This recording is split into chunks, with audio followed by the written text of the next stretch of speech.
দীর্ঘ ২৪ বছর কেটে গেছে। সাম্বার দেশে শেষবারের মতো বিশ্বজয়ের ট্রফি এসেছিল সেই ২০০২ সালে।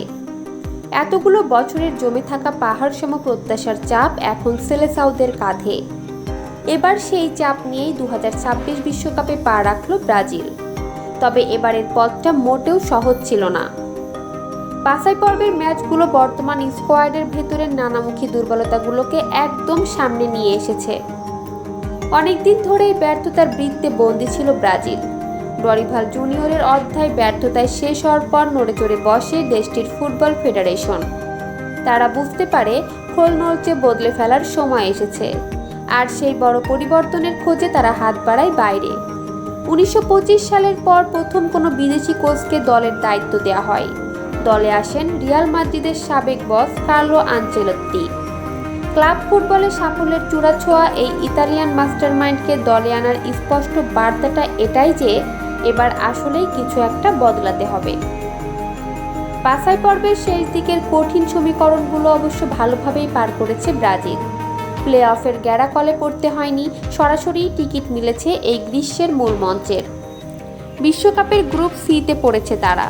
নকআউট পর্বে যাওয়ার পথটা ব্রাজিলের জন্য বেশ সহজই বলা যায়। তবে এই গ্রুপে তাদের জন্য সবচেয়ে বড় ভয়ের কারণ হতে পারে আফ্রিকার পরাশক্তি মরক্কো। তবে গ্রুপ চ্যাম্পিয়ন হতে না পারলে ব্রাজিল এক কঠিন সমীকরণে পড়ে যেতে পারে। সেক্ষেত্রে নকআউট পর্বের সহজ ছক থেকে তারা ছিটকে যাবে, আর তা সেমিফাইনালে ওঠার পথটিকেও কঠিন করে তুলতে পারে। ব্রাজিল দলে প্রতিভার কোনো কমতি নেই, তাই দেশের মাটিতে ভক্তদের প্রত্যাশার পারদ স্বভাবতই আকাশচুম্বী।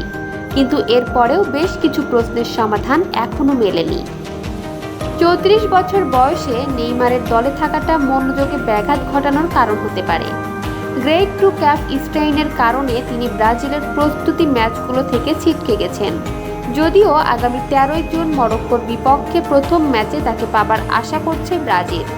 সেলেসাওদের ভবিষ্যৎ আশার আলো এখন ভিনিসিউস জুনিয়র। নেইমারের উত্তরসূরি হিসেবে তাকেই দেখা হচ্ছে। সদ্য শেষ হওয়া মৌসুমে রিয়াল মাদ্রিদের হয়ে লা লিগায় তিনি ১৬টি গোল করেছেন। প্যারাগুয়ের বিপক্ষে জয়সূচক গোলটি করে ব্রাজিলের বিশ্বকাপ টিকিটও নিশ্চিত করেছিলেন তিনি। তবে রিয়াল মাদ্রিদের হয়ে তার এই দুর্দান্ত পারফরম্যান্সের সাথে ব্রাজিলের হলুদ জার্সির সাধারণ রেকর্ডের ব্যবধানটা এখনও চোখে পড়ার মতো। তারকাখচিত এই আক্রমণ ভাগকে এক সুতোয় গাঁথা এখন বড় চ্যালেঞ্জ। জনপ্রিয় কোচ আনচেলত্তির সামনে থাকা সমস্যাগুলোর মধ্যে এটি অন্যতম। তবে তার ওপর ফুটবল বোর্ডের পূর্ণ আস্থা আছে। তিনি এরই মধ্যে ২০৩০ সাল পর্যন্ত নিজের চুক্তির মেয়াদ বাড়িয়ে নিয়েছেন। ২০২৬ বিশ্বকাপের গ্রুপ সিতে পড়েছে ব্রাজিল।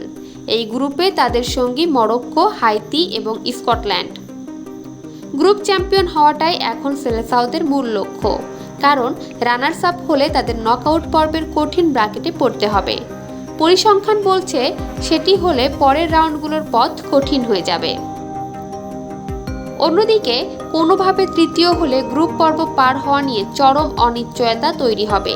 তখন সেরা ৮টি তৃতীয় স্থান অধিকারী দলের একটি হয়ে নকআউটে যেতে হবে। এতে প্রথম পর্বেই অবিশ্বাস্যভাবে ছিটকে যাওয়ার একটা বড় ঝুঁকি থেকে যায়।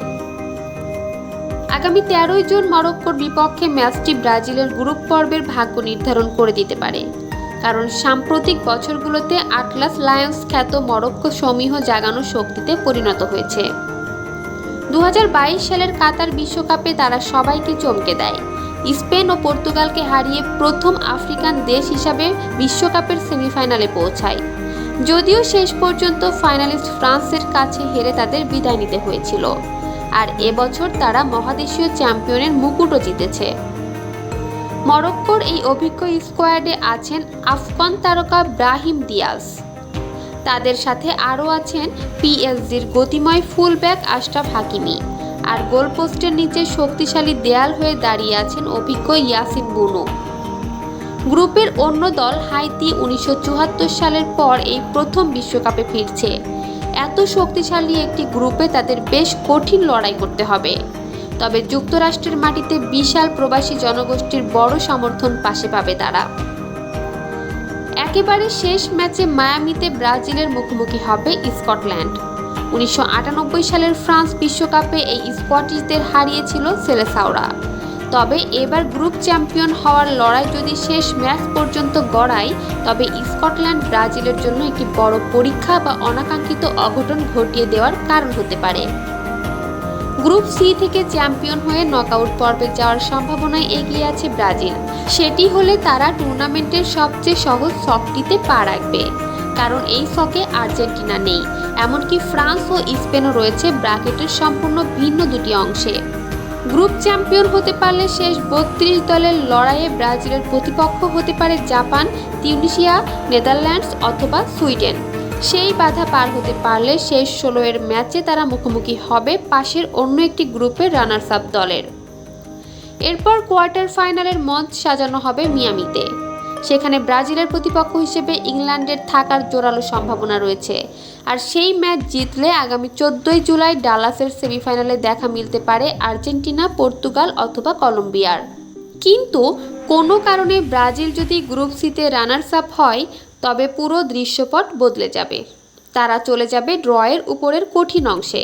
সেখানে প্রথম নকআউট ম্যাচেই তাদের খেলতে হবে গ্রুপ এফ এর চ্যাম্পিয়নের বিরুদ্ধে। এর ফলে খুব দ্রুতই ফ্রান্স বা স্পেনের মতো পরাশক্তির মুখোমুখি হওয়ার ঝুঁকি তৈরি হবে। আর বিগত 5টি বিশ্বকাপে প্রতিবারই ইউরোপের দলগুলোর কাছে হেরেই নকআউট পর্ব থেকে বিদায় নিতে হয়েছিল সেলেসাওদের। গত 18 মে রিও ডি জেনিরোতে বিশ্বকাপের জন্য 26 সদস্যের দল ঘোষণা করেন আনচেলত্তি। আর সেদিন পুরো দল ঘোষণার আলো কেড়ে নেয় একটি বিশেষ নাম। প্রায় 3 বছর আগে উরুগুয়ের বিপক্ষে ম্যাচে এসিএল ইনজুরিতে পড়েছিলেন নেইমার। এরপর থেকে তিনি আন্তর্জাতিক ফুটবলের বাইরে, কিন্তু 34 বছর বয়সে এসেও নেইমার দলে ডাক পেয়েছেন। সান্তোসে ফেরার পর নেইমারের পারফরমেন্স অবশ্য খুব একটা আহামরি ছিল না। ফিটনেস সমস্যার কারণে 2টি প্রীতি ম্যাচেও তাকে বাইরে রেখেছিলেন আনচেলত্তি, কিন্তু শেষ পর্যন্ত এই মহাতারকাকে দলে নেওয়ার বড় ঝুঁকিটি তিনি নিয়েই নিলেন। ব্রাজিল দলে প্রতিভার ছড়াছড়ি, তাই অনেক চেনা মুখকে বাদও পড়তে হয়েছে। 2023 সাল থেকে 8টি আন্তর্জাতিক গোল নিয়ে ব্রাজিলের সর্বোচ্চ স্কোরার রদ্রিগো ইনজুরির কারণে দলে নেই।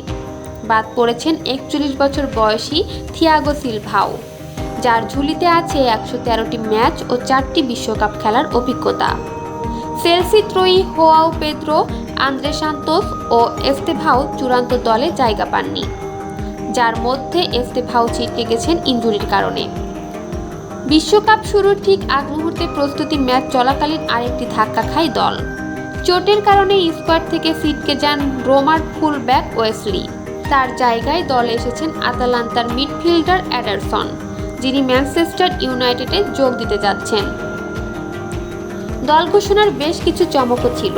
গত মার্চে প্রথমবার জাতীয় দলে ডাক পাওয়া বোর্নমাউথের 19 বছর বয়সী উইঙ্গার রায়ান জায়গা করে নিয়েছেন মূল স্কোয়াডে।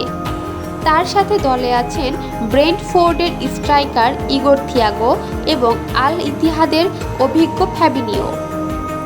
বাস্তববাদী কোচ আনচেলত্তি ব্রাজিলের দায়িত্বে আসার পর থেকেই 4-2-4 এবং 4-3-3 এই দুই ফরমেশনের মধ্যে অদলবদল করে দল খেলাচ্ছেন। তবে মিশরের বিপক্ষে ব্রাজিলের শেষ প্রস্তুতি ম্যাচ দেখে মনে হচ্ছে বিশ্বকাপে 4-3-3 ফরমেশনটি বেশি দেখা যেতে পারে। আক্রমণ ভাগের বাঁ প্রান্তে থাকবেন গতিময় ভিনিসিউস জুনিয়র এবং সেন্ট্রাল ফরওয়ার্ড হিসেবে আক্রমণ ভাগের নেতৃত্বে থাকবেন ইগোর থিয়াগো। আর ডান প্রান্তে রাফিনিয়ার জায়গা পাওয়াটা প্রায় নিশ্চিত, সেখানে তাকে চ্যালেঞ্জ জানানোর মতো কেউ নেই। তবে নেইমার যদি পুরোপুরি ফিট হয়ে ওঠেন কিংবা মাথেউস কুনিয়াকে খেলানো হয়, তবে দল 4-2-4 ফরমেশনেও চলে যেতে পারে। সেক্ষেত্রে রক্ষণ ভাগের মূল ভরসা হবেন দুই অভিজ্ঞ সেন্টার ব্যাক গ্রাবিয়েল মাগালাইস ও মার্কিন হোস। আর গোলপোস্টের নিচে অতন্দ্র প্রহরী হিসেবে তো আছেনই দুর্দান্ত অ্যালিসন। ব্রাজিল দলের মাঝমাঠে ফুটবলারের সংখ্যা কিছুটা কম মনে হচ্ছে। মাঝমাঠের 2 বা 3টি পজিশনের জন্য স্কোয়াডে আছেন মাত্র 5 জন খেলোয়াড়। এর অর্থ হলো পাকেতা, ক্যাসেমিরো কিংবা ব্রুনো গিমারায়েসের কেউ যদি শুরুতেই চোট পান, তবে বিকল্প নিয়ে বড় বিপদে পড়তে হবে। ফ্যাবিনিও গত 3 মৌসুম ধরে শীর্ষ স্তরের ফুটবলে খেলছেন না। অন্যদিকে নটিংহাম ফরেস্ট থেকে বোটাফোগোতে গিয়ে নজর কাড়া দানিলো সান্তোসের আন্তর্জাতিক ম্যাচের অভিজ্ঞতা সবচেয়ে কম। অবশ্য রক্ষণভাগের ব্যাকআপ বা বিকল্প খেলোয়াড়দের তালিকা বেশ শক্তিশালী। ব্রেমার, রজার ইবানেজ এবং লিও পেরেইরার মতো অত্যন্ত দক্ষ সেন্টার ব্যাকরা যে কোনো মুহূর্তে মাঠে নামার জন্য প্রস্তুত আছেন।